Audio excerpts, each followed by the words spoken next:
Shadow Men, dedicated to the men and women who will no longer tolerate the evil that lives and works in the shadows. This book is dedicated to you and your loved ones. That would be me. Preface. The path of a righteous man is beset on all sides by the iniquities of the selfish and the tyranny of evil men. Blessed is he who, in the name of charity and goodwill, shepherds the weak through the valley of darkness, for he is truly his brother's keeper and finder of lost children. And I will strike down upon thee with great vengeance and furious anger those who attempt to poison and destroy my brothers. And you will know my name is Lord when I lay my vengeance upon you. Ezekiel 25:17. I could add some history there, but I won't right now. David reminded me that that verse was also in Pulp Fiction.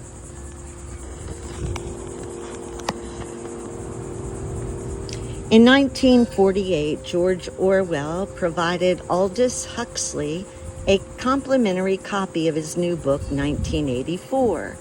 Huxley wrote the following to Orwell after reading his groundbreaking book. Within the next generation, I believe that the world's rulers will discover that infant conditioning and narco-hypnosis are more efficient as instruments of government than clubs and prisons, and that the lust for power can be just as completely satisfied by suggesting people into loving their servitude as by flogging and kicking them into obedience, which is like, I'm an unworthy sinner, here I am. Let me focus on my sin consciousness for the rest of my freaking life. Get it? In other words, I feel that the nightmare of 1984 is destined to modulate into the nightmare of a world having more resemblance to that which I imagined in Brave New World. The change will be brought about as a result of a felt need for increased efficiency. Meanwhile, of course, there may be a large-scale biological and atomic war, in which case we shall have nightmares of other and scarcely imaginable kinds. Thank you once again for the book. Yours truly, Aldous Huxley. Shadow Man represents my latest effort to add dimension and clarity to the deviously and highly sophisticated psychological operations, or PSYOPs, erasing man's free will and transforming him into a more supplicant and controllable life form. In modern warfare and social engineering, PSYOPs are no longer limited to modifying the central nervous system directly, but now involve the biopsychosocial engineering of a man's very nature. The vast majority of PSYOPs operate without their victims' awareness. They function exactly like unknown pathogens that create visible disease, but for which the cause remains shrouded in mystery. I will teach you about the mind control technology, Shadow Men's agents and proxies that are used on every one of us in every day of our lives. I will then equip you with the tools that will empower you to boost your immunity to these highly sophisticated PSYOPs that are designed to deny you your natural right to free will and freedom. Awareness itself is a powerful antidote to the insidious effects of mind control. It is also my intent to provide to my readers insight into the motivations of the Shadow Men molding your very nature.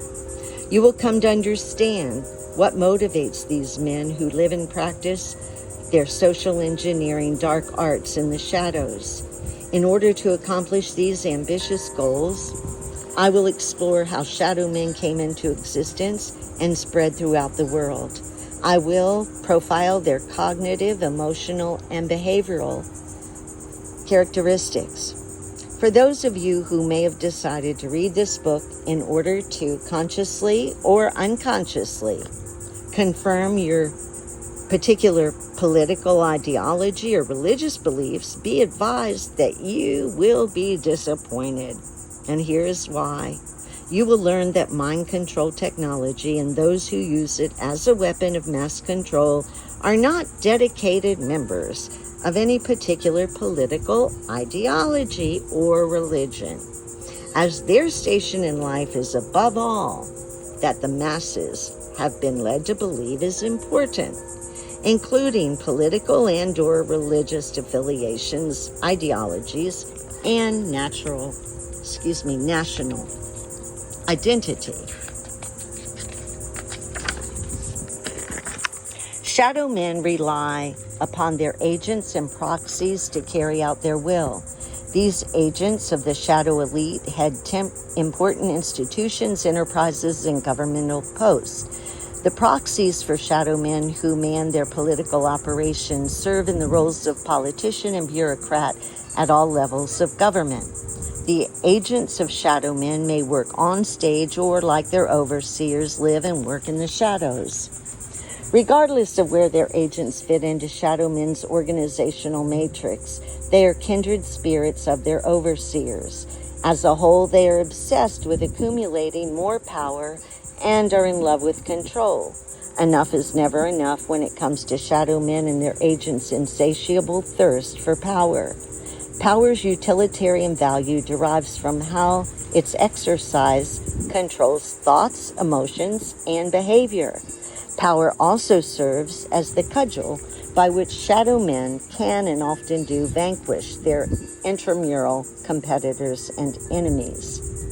In order for shadow men to pursue their life's passion of absolute dominance over everyone and everything, they must exercise control over the masses and competing shadow men within their elite group. Shadow men believe the masses possess only one power worthy of their attention, and that is the power of large numbers, which could work against them, but we've been programmed. Shadow men view the masses as a commodity to exploit, harvest, and used for fun and experiments. Despite their power over the masses, shadow men fear them.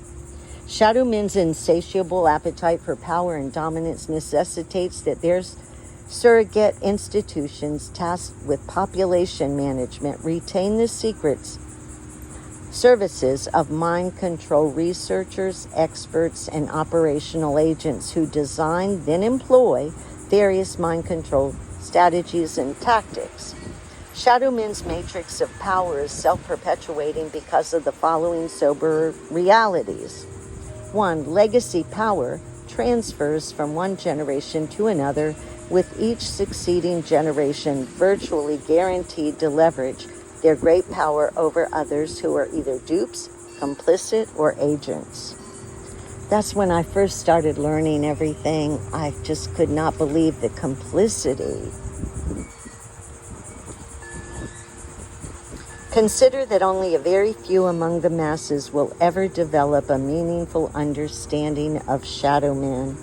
Of these very few, even fewer among the masses would dare challenge a power matrix that is, for all intents and purposes, functionally invisible to those who presumably would be interested in rising up a challenge to them.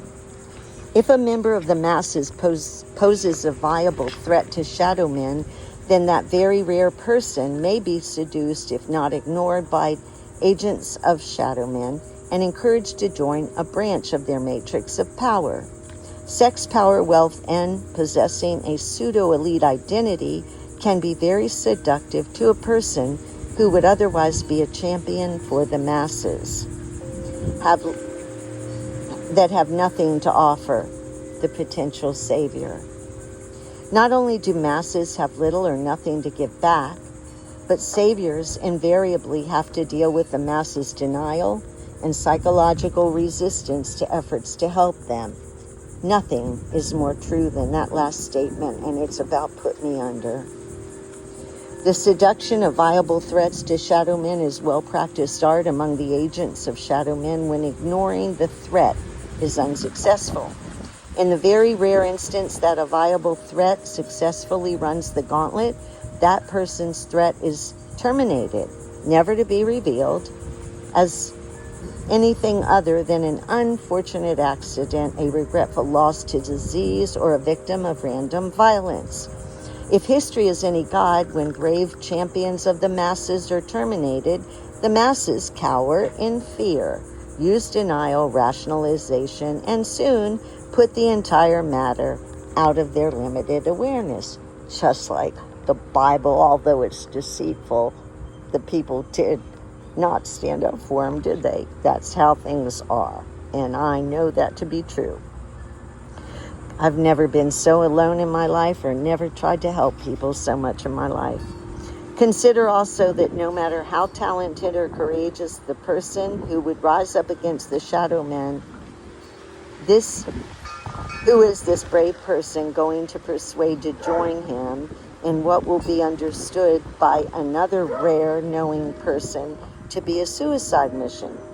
Is he going to persuade the masses that emotionally and psychologically they're incapable of even accepting the existence of a mysterious hidden matrix of elite to join him? Is he going to pry the masses away from their reality TV and Twitter on Facebook digital world long enough to get them to take any action? Can any viable threat to shadow men rise up to compete with the legacy elites without first garnering their dedication and assistance? That is, of those same hapless, afraid, and denial-ridden masses who are struggling financially just to survive. Notwithstanding all of these daunting challenges, there is hope for those among the masses who will be content saving themselves and their loved ones.